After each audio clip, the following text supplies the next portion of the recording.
Hello everyone, happy Fragrance Day. Here we are, Rodrigo Flores-Roux, Perfumer at Givaudan. And Carlos Huber, creator of Arquiste. We are going to tell you a little bit about Arquiste and our approach to develop these beautiful fragrances using a little bit modified format of a Proust questionnaire. So I'm going to start first, and I'm going to ask Rodrigo, what is the chief characteristic of your perfumes? In general, I like thinking of my perfumes about conversations. I think my perfumes are chatty. They are clearly devoid of silence. And that is something that I really like because I always talk about perfume and think about perfume as a language, as conversations. What do you think? I think you tell stories with them. There you and go. Certainly you love to tell stories. You're very chatty yourself. So it's a good reflection of your personality. Absolutely. What is what you most appreciate about the craft of perfume? I love the creative freedom and the focus on the senses. I love creating something that really just inspires something in your perception of the world, something in your perception of the scent, a person, your engagement with other people. The fact that it's both sensual and creative is very exciting. You nail it, because for me, we are very fortunate. We create a product that touches people's lives. Yeah. And that for me is the most important part of what we do. Particularly in this time, being part of somebody's lives and in the beauty and the perfume improves people's lives, and we're part of it. Absolutely. I don't think, I personally cannot start my day without spraying a perfume. It definitely sets the mood, and it just inspires me. It excites me. It's my connection to the world, and especially to the natural world. Now let's get a little bit into perfume detail. For some reason you're interested, and why not? What is your favorite green note? So I love these questions because I think in the relationship we have as developer and perfumer, in 10 years of experiences, we've gotten to know each other quite well, and I know what he likes working with. But I thought it would be interesting to talk about it to you guys, share it. I love green notes that remind you really of being out in the grass, that being in a flower shop, something that smells like fresh cut flowers, fresh cut grass. I love petrichor. I do also like galbanum, and I like what it does.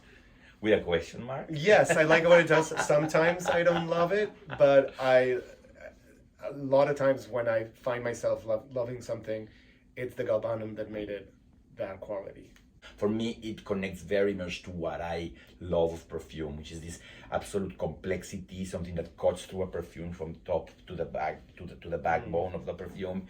And I also love the actual history of the plant. It is a desertic plant from the carrot family. It's an umbelliferae, and it is one of the resins that is mentioned in the Bible and in Gilgamesh and in so many things. So for me, galbanum makes me smile and makes me drink. And this is something that we share in common. We both love very esoteric historic references. So if you find yourself lost, know that we this is what we share in common. A friend of mine says, just Google them. Yeah, exactly. Now, your favorite wood or resin, for example? I like this question because I like going from green to then darker materials. Woods. I think the first time that I discovered Gaiac wood, that was an eye-opening thing for me. I loved that scent. I had never smelled it in nature. Not being used to being in front of it in real life, and it just surprised me a lot. I love resins and woods and animalic notes and ambers. I keep going back to them, and I think it's become a little bit of a signature for us in Arquiste. Some people have pointed out that there's a little bit of an ambery yet salty and addictive note that is a common thread in a lot of our perfumes, especially our work together. But yeah, I would say I love Gaiac wood. I do love cedar wood, of course. I love all the ambers and sort of derivatives of ambers that we get to work with? I'm going to tell you, I love many woods. I connect very much to cedar wood, but I love vetiver. Vetiver as a wood, we know it's not a wood, it's a root, but it goes into the family of wood. Vetiver is a scent that makes me dream again. I think it connects also to the nobility of perfume and to its origins. It comes from India. It is. It has been found in the tombs of the pharaohs. Didn't Alexander the Great discover it? I mean, that's kind of like the mythology behind it. I don't really know because next to Okmos, it has been discovered in the tombs of pharaohs. So, and because it has religious and practical aspects, because also it protects against termites and against moths. Yeah. Perfume goes in all of those like things. Patchouli, for like example. patchouli, like patchouli. Also, is insect repellent natural, which is a little bit why. The story behind Misfit, one of our favorite scents together, I think actually the scent that I wear the most currently, is inspired by the patchouli leaves that would actually be used in shipping fabrics from India to Europe. Exactly. Moving on to floral notes. Okay. Well, my last name is Rodrigo Flores, so I'm well known for my floral perfumes as well. But for me, it's a twofold question, because a floral note that is really like a perfume pillar, but also a floral note that for me it has always intrigued me, and it has always kind of almost frustrated me because it's so difficult to get it right. So the former answer is definitely jasmine. Jasmine for me, it's I don't know, the column of so many perfumes that I have made. Yeah. It is everything that you want. It is fresh, it is green, it is fruity, spicy, it's animalic, it is balsamic. It's also dark, it's dirty, but it's clean. So it has all of those things. What do you think my favorite floral note is? You should know. I think it's orange flower, no? Almost. I mean, I love orange flower as a raw material. Absolutely love it, and we use it a lot. We have a cultural affinity to it, being from Mexico, having that Spanish heritage. But my favorite floral note? Oh, it's gardenia. Gardenias. That's for sure. I cannot. That is for me the most beautiful, rich experience of a flower. Another thing I want to ask you: what inspires you the most in perfume creation? The most people. People and visual stimuli, particularly art. But people inspire me the most because people are basically, the originators of ideas. And, I don't make perfume alone, isolated and in a silo. I make it with you. I make it with the big chunky brands as well. Yeah. So it is, again, a conversation, an interchange, an establishment of a relationship, and the fruit of of it all is a perfume. Yeah. So, again, if you're alone, you're not a perfumer. If a perfumer thinks otherwise, we're in trouble. Yeah, because perfume is about communication. So it's the telling of a story, and you need an audience for that as well. You need contribution to it. I think for me that my favorite thing about it is storytelling, and especially I think history. The reason why it interests me so much is because there's a certain distance to it that we can imagine and maybe make it a little bit more colorful or interpret it in our own way. That's what really just gets me really excited about history. There's infinite possibilities for storytelling, and I love that perfumes communicate everything: emotion, craftsmanship, artistry, imagination, but also a connection and a grounding with the natural world and with the artificial world, in the sense of artistic creativity. Out of the stories that we've created and that we've explored with Arquiste especially, which is your favorite? I absolutely love what we built, the history of the gardenia that is crushed, Boutonniere number 7. That is something that really relates to me. It's masculine, but at the same time it has a beautiful affectation that I really engage with. I really love that. I enjoy very much Elieya because what they are, there are opposite poles that attract completely. And if you notice, the 70s. In these 3 perfumes, Boutonniere number 7, the gardenia was a gardenia that we were imagining for a man, which was complicated because we have not experienced or encountered a gardenia that was really made at least neutral enough for men to pick up.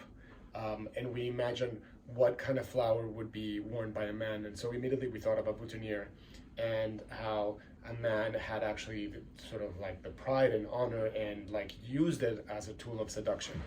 And then with El and Ella, we imagined these like masculine and feminine roles mixing with each other and kind of like leaving a little bit of each other in the other one. So it really is about also sort of like just opening up the gender story and opening up the fact that these perfumes could be worn by everyone, whether you were a man or a woman, but we were imagining different ways and I to do like that. and I like the epochal part of Elia, Yeah. you know, the 70s, etc.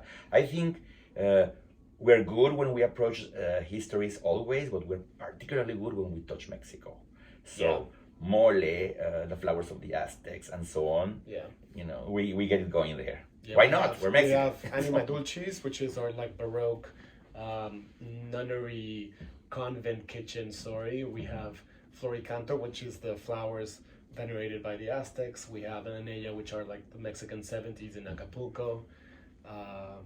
Good stuff. A few. Yes. The most poetic idea for a scent. And I want to talk about this one. too. And we are kind of diving a little bit, you and I, because I think also about absence and the lack of the person that you love. And well, lately, as you know, I lost my father, but it's beyond that. We have an expression in Spanish: "Brilló por su ausencia." He shined because he was absent, you know. Yeah.